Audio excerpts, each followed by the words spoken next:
এই বছৰ আমাৰ 3 নম্বৰ বাৰ ফুলিছে। প্ৰথমবাৰ এপাহ, তাৰ পাছত কালি 6 পাহ ফুলিলে আৰু আজি আকৌ ফুলিছে 5 পাহ। কালি সৰহকৈ ফুলিছিলে, কালি মই হেৰি কৰা নহ'লেই এয়া।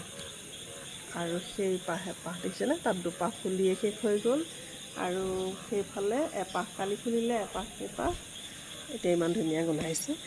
ফুলজোপা আজিকালি হেৰি হ'ল, সৰু সৰু ফুলিছে যোৱা বছৰতকৈ। যোৱা বছৰ কিন্তু ডাঙৰ ডাঙৰ ফুলিছিলে, এতিয়া এই বছৰ ফুলজোপা সৰু হৈছে। মোৰ ফুলাটো পুৰণা হৈ গৈছে যে, গছজোপা আচলতে আকৌ নতুনকৈ ৰুই দিলে চাগে ভালকৈ হেৰি হ'ব। ইমান ধুনীয়া লাগে ফুলিলে।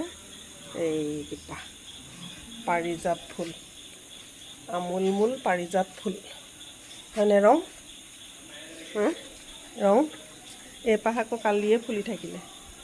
এয়া কালিয়ে ফুলি থাকিলে যে, কালি 6 পাহ একেলগে ফুলি গ'ল আৰু আজি এইখিনি ফুলিছে।